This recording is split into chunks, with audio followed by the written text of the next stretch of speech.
बिस्मिल्लाहिर्रहमानिर्रहीम। अस्सलाम वालेकुम। Class 7 mathematics in textbook board Jamshoro से आज हम यूनिट 7 फाइनेंशियल अरिथमेटिक्स से एक्सरसाइज नंबर 7.2 के शुरू के 5 क्वेश्चन करने जा रहे हैं। इस एक्सरसाइज के टोटल 10 सवाल हैं, लेकिन मैं इसके सिर्फ 5 क्वेश्चन आज करूँगी और बाकी 5 नेक्स्ट वीडियो में करूँगी, ताकि क्योंकि अगर मैं सारे क्वेश्चन इसमें सॉल्व करूँगी तो वीडियो हो जाएगी बहुत लेंदी और आप लोग हो जाएंगे बोर। तो करते हैं एक्सरसाइज नंबर 7.2 को स्टार्ट। लेकिन इससे पहले हम इसका थोड़ा सा इंट्रोडक्शन दे लेते हैं कि एक्सरसाइज नंबर 7.2 में हमें करना क्या है। तो एक्सरसाइज नंबर 7.2 जो है वो बेस करती है जर्नल टेक्स्ट पे। इस एक्सरसाइज में हम जर्नल टेक्स्ट के अकॉर्डिंग जितने भी सवाल हैं उनको सॉल्व करेंगे और इसका हम ले लेते हैं इंट्रोडक्शन। तो यहाँ पर पीछे पेज नंबर 112 से एक्सरसाइज नंबर 7.2 का एक इंट्रोडक्शन हमारे पास लिखा हुआ है, जिसके अकॉर्डिंग मैं आपको समझा देती हूँ कि जनरल टेक्स्ट क्या है।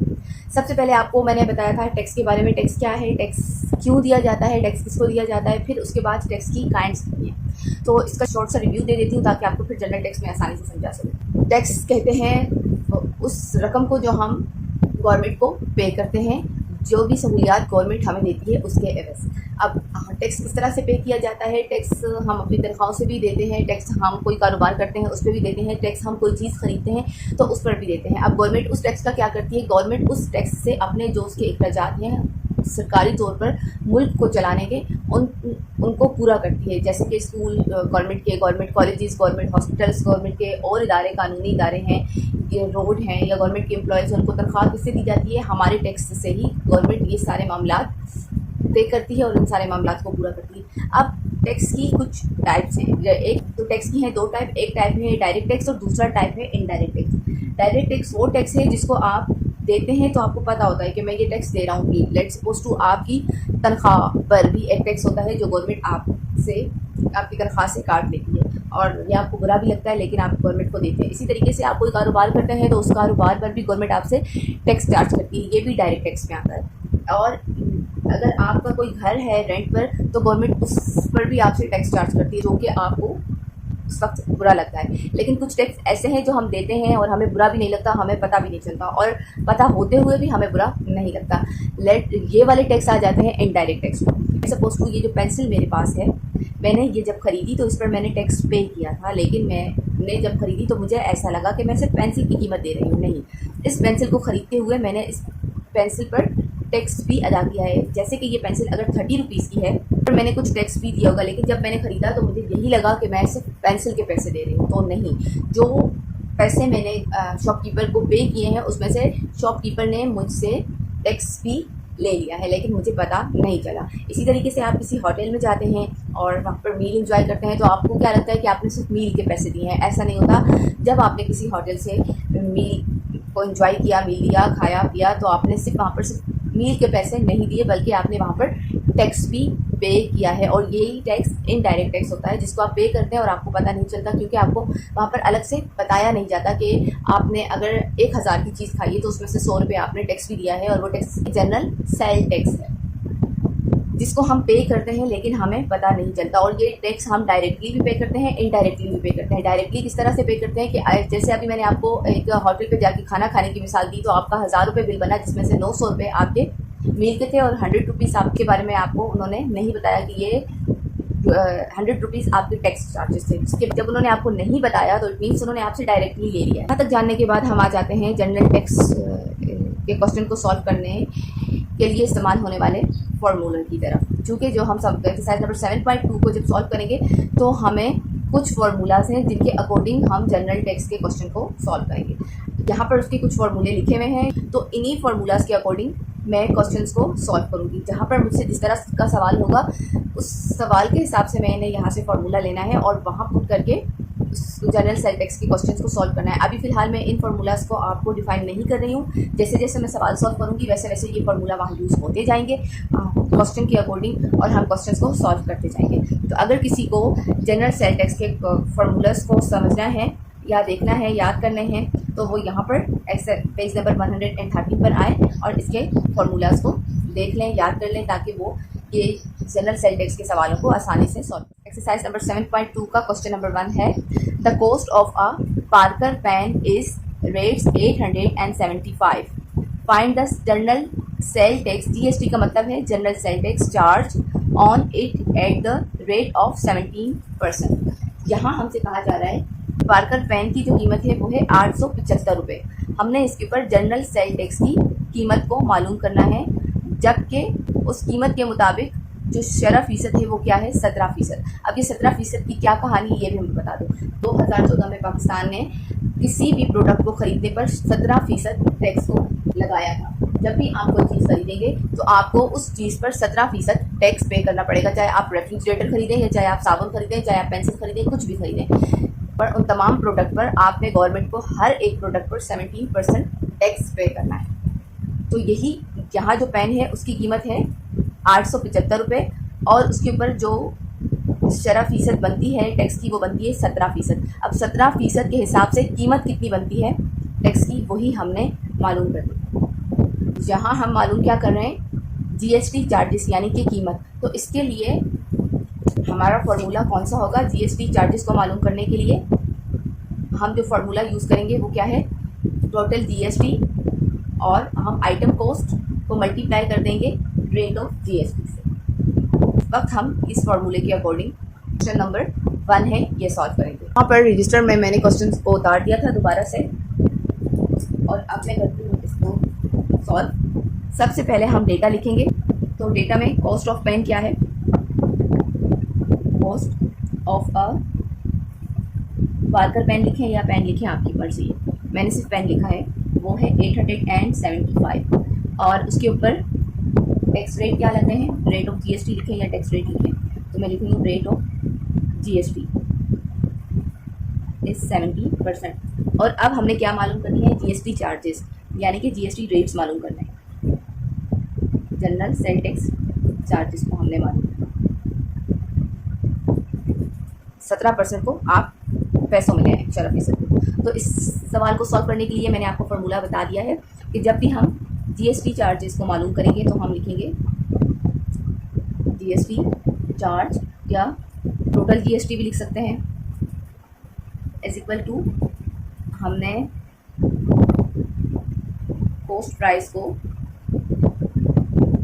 यानी कि आइटम कॉस्ट या कॉस्ट प्राइस जो भी चीज़ है उसकी कीमत को मल्टीप्लाई करना है रेट ऑफ जीएसटी से। अब इसी फार्मूले के अकॉर्डिंग हम ये जो डेटा है उसको इस फार्मूले में पुट करेंगे। तो दोबारा से मैं लिखती हूँ GST charge is equal to cost price है 875 मल्टीप्लाई करेंगे 17 से और डिवाइड करेंगे 100 से। अब हम देखेंगे कि ये क्रॉस में कट सकता है। अगर ये क्रॉस में कट सकता है तो हम इनको क्रॉस में पहले कट करेंगे, तो ये यहाँ डिवाइड हो सकता है। 5 के टेबल से हम इसको करते हैं डिवाइड, 5 2 ज़ा 10 और ये वाला 0 आ गया नीचे। अब इसको 5 के टेबल से करें तो 8 को मैं कर देती हूँ 5 1 ज़ा 5 और 8 ने अपना 3 दिया यहाँ 7 को, तो ये क्या लग रहा है 37। तो मैं 37 में से 35 ले लेती हूँ, 5 7 ज़ा 35, 37 ने अपना 2 यहाँ दिया तो ये क्या हो गया 25, 5 5 ज़ा 25। अब दोबारा हम इसको 5 के टेबल से फिर से डिवाइड करें तो 5 4 ज़ा 20 एंड 5 3 ज़ा 15 और इसने अपना 2 यहाँ दिया तो 5 5 ज़ा 25। अब हमारे पास क्या आ गया 4/35 जो कि मज़ीद डिवाइड नहीं हो सकता। तो हम अब 35 को मल्टीप्लाई करेंगे 17 से। यहाँ पर रफ वर्क में मैं 35 को मल्टीप्लाई करती हूँ 17 से। 7 5 ज़ा 35 3 ऊपर, 7 3 ज़ा 21, 21 में 3 प्लस किया तो वो हो गया 24, 1 5 ज़ा 5, 1 3 ज़ा 3, 5 9 एंड 5। हमारे पास आ गया 595 इज इक्वल टू लगा के 35 मल्टीप्लाई 17 इज 595 और नीचे जो 4 है वो हम लिख देते हैं यहाँ। अब हमारे पास आ गया 595/4। तो हम इसको क्या करेंगे डिवीजन फॉर्म में डिवाइड करेंगे 4 एंड 595। 4 के टेबल में 5 तो नहीं आता, 5 से कम आता है 4, 4 1 ज़ा 4, माइनस करने पर 1 नीचे आ गया और ये हम 9 नीचे उतार। 4 के टेबल में 19 नहीं आता लेकिन 19 से कम आता है 16, 4 4 ज़ा 16, माइनस करने पर 3 नीचे आ गया और ये वाला 5 भी हम नीचे ले आए। 4 के टेबल में 35 से कम क्या आता है 32, 4 8 ज़ 32, माइनस करने पर 3 बचता है, हम नीचे ले आए। अब 4 के टेबल में 3 नहीं आता तो हम क्या करेंगे, यहाँ पे पॉइंट लगा के यहाँ 0 बढ़ा देंगे। 4 के टेबल में 30 भी नहीं आता, 30 से कम क्या आता है 28, 4 7 ज़ 28, माइनस करने पर 2 बचा, पॉइंट लगा हुआ है तो 0 बचा, बढ़ा देंगे। 4 के टेबल में 20 आता है कहाँ पर 4 5 ज़ 20, माइनस करते हैं तो कुछ नहीं बचता। इससे हमारे पास क्वेश्चन आया है 148.75, तो यही हमारा जीएसटी चार्ज है। यहाँ पर मैं आंसर लिखती हूँ, जीएसटी चार्ज या जीएसटी रेट जो भी आप लिखें इस 148.75। कॉस्ट ऑफ पेन क्या है 875, जिसके ऊपर हमें 4% टैक्स जो पे करना है वो है 17%, और 17% के हिसाब से जो टैक्स के चार्जेस बन रहे हैं वो क्या है 148.75। ये है हमारा आंसर। और अगर मैं बुक का आपको आंसर शो करवाऊँ तो बुक का आंसर इसके बिल्कुल ऑपोजिट है। तो जब भी मैंने इस सवाल को सॉल्व किया है आप लोग वीडियो शूट करने से पहले, तो मेरे पास यही आंसर आया है, और इसके अलावा जितने भी टीचर्स इसको सॉल्व कर रहे हैं उनके पास यही आंसर आ रहा है। आप भी पर्सनली सॉल्व करेंगे तो आपके पास यही आंसर आएगा। अगर आप लोगों के पास ये आंसर नहीं आता और बुक वाला आंसर आता है तो आप ज़रूर मुझे कमेंट बॉक्स में कमेंट कर दीजिएगा और मुझे बता दीजिएगा कि आपने कौन से मेथड से और किस तरह से सॉल्व किया है कि आपके पास बुक का आंसर आया। लेकिन बुक का आंसर इसके ऑपोजिट है, फिर भी मैं आपको शो करवा देती हूँ। ये है एक्सरसाइज नंबर 7.2 और ये है इसका क्वेश्चन नंबर 1, जिसका आंसर यहाँ पर आ रहा है 1118.75, जो कि यहाँ मेरे सॉल्व किए हुए आंसर के बिल्कुल ऑपोजिट है। The cost of a mobile is 4,850, find the GST at the rate of 17%। यहाँ पर हमें बताया जा रहा है कि मोबाइल की कीमत है 4,850 रुपये और उसके ऊपर जो टैक्स का शरह फीसद है वो है 17%। जैसे कि मैं आपको बता चुकी हूँ कि पाकिस्तान ने 2014 में ये टैक्स रेट जो लगाए थे वो 17% लगाए थे हर प्रोडक्ट पे, जनरल सेल टैक्स, यानी कि आप कोई भी आम चीज़ खरीदेंगे तो उस पर आपको 17% टैक्स देना पड़ेगा। तो यहाँ पर भी 17% टैक्स हम मोबाइल की ऊपर दे रहे हैं। तो 17% के हिसाब से कितने पैसे बनते हैं टैक्स के वो हमने बताने हैं, यानी कि 4,850 रुपये में से हम कितना पैसा टैक्स दे रहे हैं और पैसा मोबाइल का, इसी चीज़ को हमने बताना है। तो करते हैं इसको रजिस्टर में सॉल्व। लेकिन इससे पहले मैं आपको जैसे कि बता चुकी, मैं आपको साथ साथ में फार्मूले बताती जाऊंगी कि कहाँ पर कौन सा फार्मूला हमने यूज़ करना है। तो इस सवाल में भी हमने क्या जीएसटी चार्जेस मालूम करने हैं। तो जीएसटी चार्जेस का फार्मूला क्या है, टोटल जीएसटी, या आप जीएसटी चार्जेस लिखें, जीएसटी रेट्स लिखें, आपकी मर्जी है। यहाँ is equal to item cost multiply rate of GST. Item cost mobile की क्या है 4,850 और उसके ऊपर टैक्स का शरह फीसद क्या है 17%। आइटम कॉस्ट को हमने रेट ऑफ जीएसटी के साथ मल्टीप्लाई करना है तो हमारा आंसर आ जाएगा। तो करते हैं इसको रजिस्टर में सॉल्व। यहाँ पर क्वेश्चन मैंने उतार रखा था पहले से, आप जो डेटा लिखते हैं मोबाइल कॉस्ट, यानी मोबाइल एक आइटम है तो हम आइटम कॉस्ट भी लिख सकते हैं, मोबाइल कॉस्ट भी लिख सकते हैं। आइटम कॉस्ट क्या है 4,850 रुपये, उसके ऊपर रेट ऑफ जीएसटी क्या है, शरह फीसद क्या है रेट का, जनरल सेल टैक्स हमारा लग रहा है 17%। हमने 17% के हिसाब से पैसे मालूम करने हैं। तो आप यहाँ पर जीएसटी रेट्स लिखें, जीएसटी चार्जेस लिखें, आपकी मर्ज़ी है, जो भी लिखें, मालूम आपको वही एक ही चीज़ करनी है। तो जीएसटी चार्जेस को मालूम करने का फार्मूला क्या है, आप यहाँ पर फार्मूला लिखेंगे GST charge is equal to item cost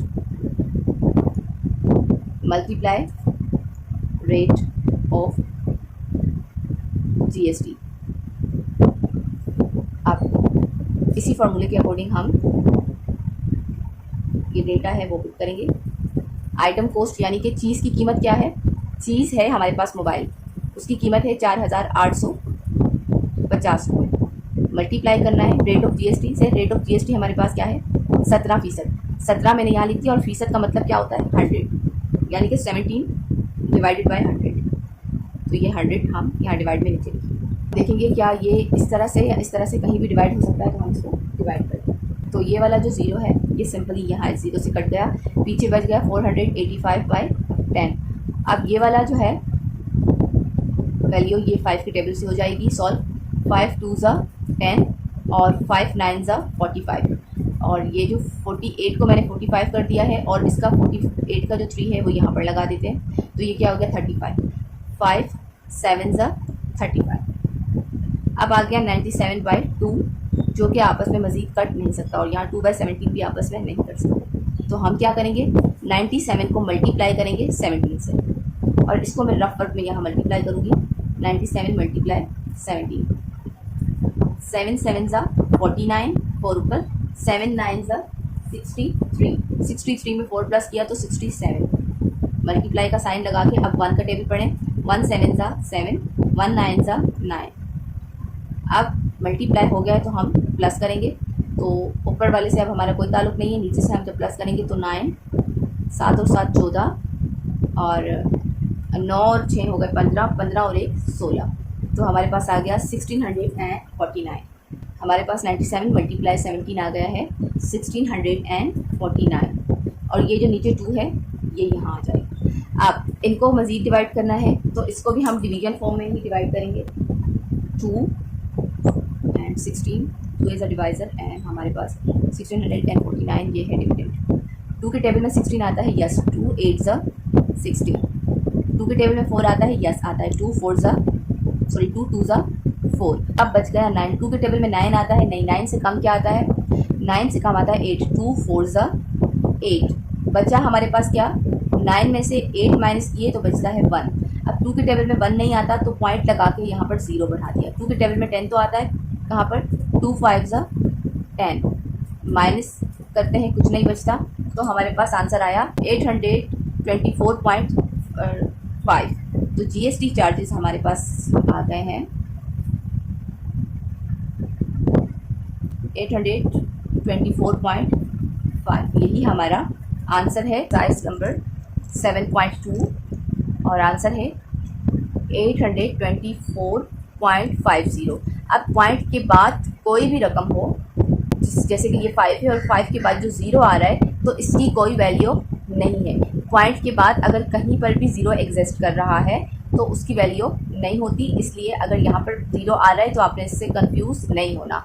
आपका आंसर क्वेश्चन नंबर 3 को, क्वेश्चन 3 है the total cost of cosmetic item is rates 14,976 if the actual cosmetic item cost is 12,800 find the amount of GST। हमसे कहा जा रहा है cosmetic है, उसकी कुल कीमत है 14,976 रुपये, और जो कॉस्मेटिक का सामान है उसकी असल कीमत है 12,800 रुपये, और हमने मालूम करना है इस पर जीएसटी। यहाँ पर जीएसटी के रेट भी नहीं दिए गए, शरह फीसद भी नहीं दिया गया, और जीएसटी की कीमत भी नहीं बताई गई। हमें बताया गया है कि हमने कि यहाँ पर जो मेकअप है वो 14,976 रुपये में ख़रीदा गया है, लेकिन मेकअप का जो असल कीमत है मेकअप के सामान की वो है 12,800।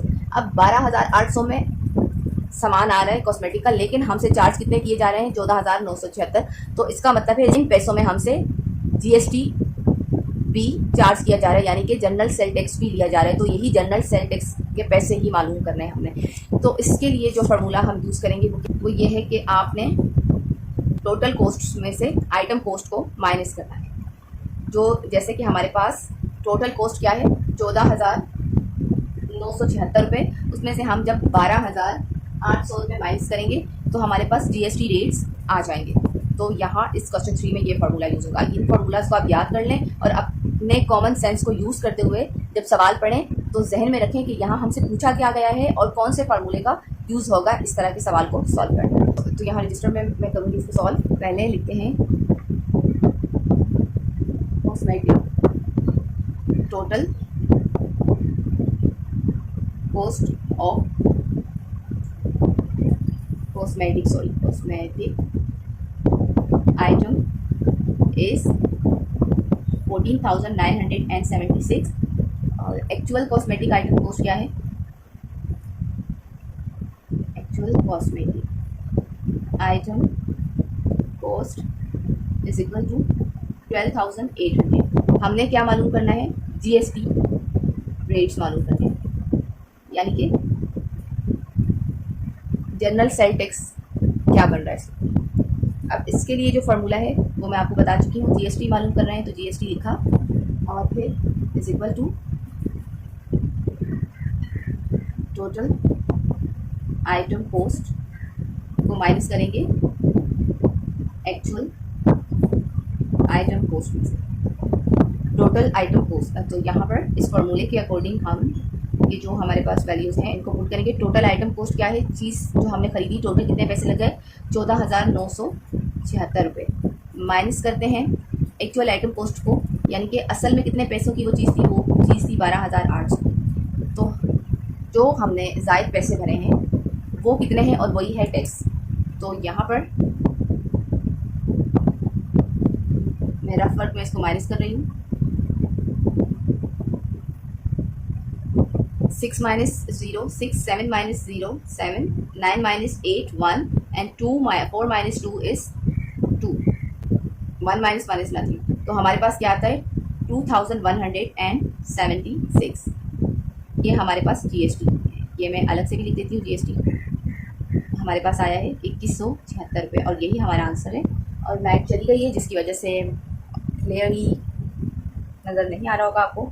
साइज नंबर 7.2 और उसका क्वेश्चन नंबर 3 आंसर है 2176, और सेम आंसर हमारे पास यहाँ रजिस्टर में भी आया है 2170। Number 4, a microwave cost is 15,200, rate of GST is 17% charge on it, find the amount of GST and total cost of the microwave. ये कहा जा रहा है कि माइक्रोवेव की जो अपनी कीमत है 15,200 रुपये है, उस पर जो जीएसटी चार्ज हो रहा है, जीएसटी टैक्स ले रहे हैं वो है 17%, और हमने मालूम करना है जीएसटी रेट्स को। 17% के हिसाब से कितने पैसे बनते हैं टैक्स के, और फिर हमने मालूम करना है टोटल कॉस्ट ऑफ माइक्रोवेव। अब यहाँ और फिर हमसे कहा जा रहा है कि जब टैक्स रेट जो है वो देने के बाद माइक्रोवेव की कुल कीमत क्या होगी। ये सवाल 2 फार्मूले के साथ सॉल्व होगा। फर्स्ट फार्मूले के अकॉर्डिंग हम जीएसटी मालूम करेंगे, और सेकंड फार्मूले के अकॉर्डिंग हम टोटल कॉस्ट ऑफ माइक्रोवेव मालूम करेंगे। सो ये है, यहाँ पर हम देख लेते हैं कि कौन सा फार्मूला पहले यूज़ होगा और कौन सा बाद में। तो पहले हमने जीएसटी रेट मालूम करने हैं, तो जीएसटी रेट्स मालूम करने के लिए हम आइटम कॉस्ट को, यानी कि माइक्रोवेव की कीमत को मल्टीप्लाई करेंगे 17% रेट ऑफ जीएसटी से, तो हमारे पास जीएसटी की कीमत आ जाएगी। फिर हमने मालूम करना है टोटल कॉस्ट आइटम के टैक्स की कीमत और माइक्रोवेव की कीमत को अगर हम मिला लें तो फिर कितना पैसा बनता है। तो टोटल कॉस्ट आइटम मालूम करने का फॉर्मूला क्या है, total cost item is equal to GST and item cost. GST जो हम मालूम करेंगे उसको हम प्लस कर देंगे आइटम कॉस्ट के साथ, यानी कि माइक्रोवेव की कीमत जो हमें दी गई है उसके साथ। डेटा के अकॉर्डिंग माइक्रोवेव कॉस्ट है 15,200, जीएसटी रेट है 70%, और हम मालूम करेंगे सबसे पहले जीएसटी चार्जेस, और फिर हमने मालूम करना है टोटल कॉस्ट ऑफ माइक्रोवेव। अब इसके बाद हमने पहले जीएसटी चार्जेस मालूम करने हैं, तो मैं जो पहली चीज़ पूछी जा रही है उसका फार्मूला लिखती हूँ। तो है जीएसटी चार्जेस के लिए फार्मूला है item cost multiply GST rate. दोबारा से जीएसटी चार्जेस लिखे, हम आइटम कॉस्ट क्या है 15,200, जीएसटी रेट है 17%, तो 17 × 100। जहाँ हम देखते हैं दोनों तरफ कहीं पर भी ये डिवाइड होता है 100 तो कर देंगे, 0 और ये वाले 2 0 आपस में कट गए, पीछे 1 बच गया। 152 नीचे 1 है तो अब मज़ीद ये डिवाइड नहीं होगा। तो 152 को हम मल्टीप्लाई करें 17 से, तो यहाँ पर मैं छोटा सा एक रफ वर्क बना लेती हूँ। 152 मल्टीप्लाई 17, 7 2 ज़ा 14, 7 5 ज़ा 35, 36 हो गया, 7 1 ज़ा 7, और ये हो गया 10। फिर 1 2 ज़ा 2, 1 5 ज़ा 5, 1 1 ज़ा 1, 4 8 5 2, हमारे पास आ गया 2584। जीएसटी चार्जेस हमारे पास आ गए 2584। अब हमने क्या मालूम करना है, टोटल कॉस्ट ऑफ माइक्रोवेव, दूसरी चीज़। ठीक है, टोटल कॉस्ट ऑफ माइक्रोवेव को मालूम करने के लिए मैं यहाँ पर इसका फॉर्मूला लिखूँगी। यहाँ पर इसको मैं थोड़ा सा ये इस तरह से कट कर रही हूँ ताकि पता चले एक चीज़ हम मालूम कर चुके हैं और दूसरी की तरफ जा रहे हैं। टोटल कॉस्ट ऑफ आइटम लिखें या टोटल कॉस्ट ऑफ माइक्रोवेव लिखें, आपकी मर्जी। अब मैं टोटल कॉस्ट ऑफ आइटम लिखती हूँ क्योंकि जगह है थोड़ी, और यहाँ उसका फॉर्मूला मैं आपको बता चुकी हूँ क्या है total cost of micro item का, कि हम जीएसटी जो चार्जेस हैं उसको उसमें प्लस करेंगे आइटम कॉस्ट को। तो आइटम कॉस्ट, अब इस फॉर्मूले के अकॉर्डिंग हमने वैल्यूज़ को पुट करना है। तो यहाँ पर टोटल कॉस्ट लिखने के बाद आइटम नहीं लिख रही हूँ, आप चाहें तो लिख लें। जीएसटी हमारे पास क्या आया है, पहले हमने जीएसटी मालूम की थी, तो जीएसटी हमारे पास यहाँ पर आ गया है 2584, और उसको हमने प्लस करना है आइटम कॉस्ट से। तो आइटम कॉस्ट क्या है, आइटम है माइक्रोवेव, उसकी कीमत है 15,200। 2584 में जब प्लस करेंगे 15,200 को, तो हमारे पास आएगा 4, 8, 7, 7 and 1, 17,784। यहाँ पर भी लिख सकते हैं और नीचे भी आप लिखें तो आपकी मर्ज़ी। मैं नीचे यहाँ इसलिए लिख रही हूँ कि वहाँ जगह। तो टोटल कॉस्ट आइटम क्या है, 17,784। इस तरह से हम ये दोनों मालूम कर चुके हैं, जीएसटी रेट भी और माइक्रोवेव भी। तो यहाँ फाइनल आंसर में मैं लिखती हूँ जीएसटी रेट्स हैं 2584 और टोटल कॉस्ट आइटम है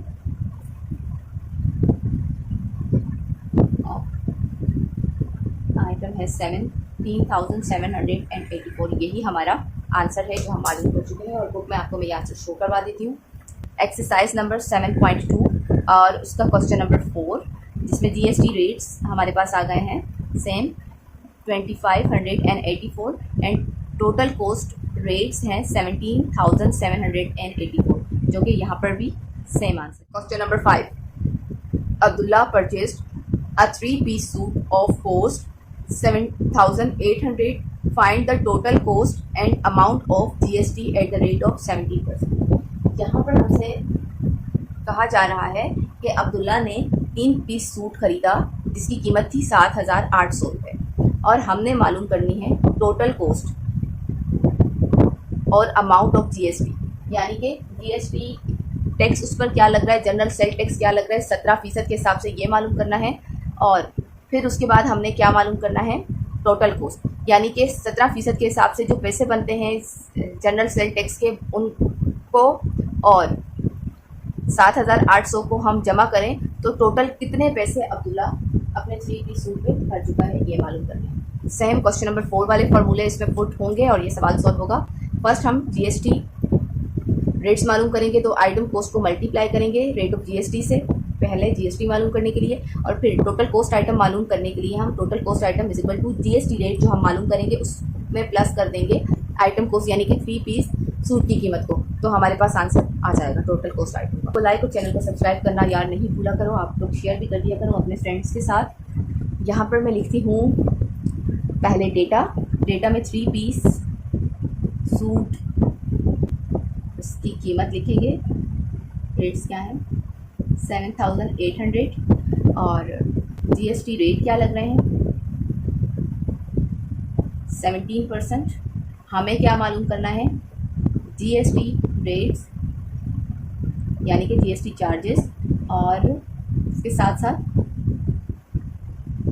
टोटल कॉस्ट भी हमने मालूम करनी है 3 पीस सूट की। सवाल में हमसे कहा गया find the total cost and amount of GST at the rate of 70%।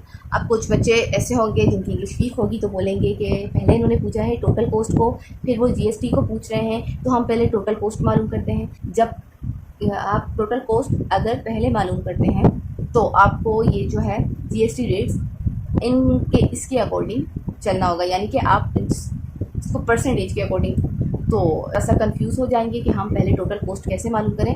तो टोटल कॉस्ट को पहले आप मालूम नहीं करें, पहले आप जीएसटी को मालूम करें, क्योंकि जब आपके पास जीएसटी आ जाएगी कीमत में तो वो आप आसानी से टोटल कॉस्ट भी मालूम कर लेंगे। लेकिन अगर आप पहले जीएसटी मालूम नहीं करते और टोटल कॉस्ट को मालूम करते हैं जीएसटी रेट के अकॉर्डिंग, तो थोड़ा सा आपके लिए हो जाएगा डिफ़िकल्ट। मालूम आप करेंगे लेकिन आपके लिए हो जाएगा थोड़ा सा डिफिकल्ट। तो उसको आसान बनाने के लिए हम पहले करते हैं जीएसटी रेट्स को मालूम, ताकि हम आसानी से फिर टोटल कॉस्ट भी मालूम कर सकें। तो जीएसटी रेट्स को मालूम करने के लिए जीएसटी का फॉर्मूला क्या है? GST charges is equal to item cost multiply rate of GST. ठीक है, और अब इसी फॉर्मूले के अकॉर्डिंग हम वैल्यूज़ को पुट करेंगे। GST charges is equal to item cost क्या है? 3 पीस सूट के पैसे हैं 7,800 रुपये, मल्टीप्लाई करेंगे रेट ऑफ जीएसटी से। रेट ऑफ जीएसटी है 17%। 17% का मतलब है 17 डिवाइडेड बाय 100%। हमेशा डिवाइड में आएगा तो वो 100 ही होगा। और यहाँ पर ये वाले अब डिवाइड का मरहला आता है, ये 2 0 इससे कट गए और पीछे बच गया 78 मल्टीप्लाई। रफ वर्क में हम करते हैं इसको, मल्टीप्लाई यहाँ 78 लिखा और ये मल्टीप्लाई बाय 70।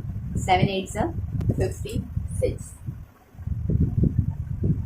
7 7 सा 49, 49 में 5 प्लस किया तो 54। 7 को 78 से मल्टीप्लाई कर लिया, अब बच गया 1, तो ये साइन लगा मल्टीप्लाई का यहाँ, और 1 8 सा 8, 1 7 सा 7। अब दोनों 17 को पूरा हम मल्टीप्लाई कर चुके हैं 78 से, तो ऊपर का मरहला ख़त्म हो गया। नीचे जो रकम है उसको हम प्लस करेंगे, तो 6 का 6, 4 प्लस 8 हो जाते हैं 12, और 6 प्लस 7 हो जाते हैं 13। तो हमारे पास आता है 78 मल्टीप्लाई 17 इज 1326, यानी कि जीएसटी चार्जेस हैं 1326। 7,800 के सूट पर हम 1,326 रुपये टैक्स, 7,800 का के सूट के साथ हम 1,326 रुपये टैक्स भी देंगे। यहाँ पर जीएसटी रेट्स मालूम हो गया है तो उसको मैं यहाँ क्लोज कर रही हूँ। और अब हम मालूम करेंगे टोटल कॉस्ट। टोटल कॉस्ट मालूम करने के लिए टोटल कॉस्ट का फॉर्मूला है total cost is equal to GST plus item cost. 12 से मैं लिखती हूँ टोटल कॉस्ट। जीएसटी कितना है? 1,326 रुपये टैक्स देना है, और के अलावा कीमत जो 3 पीस सूट की है वो है 7,800। अब टैक्स की कीमत और सूट की कीमत को मिलाएं तो कुल कितने पैसे बनते हैं? इसके लिए यहाँ पर मैं करती हूँ उसको रफर टू प्लस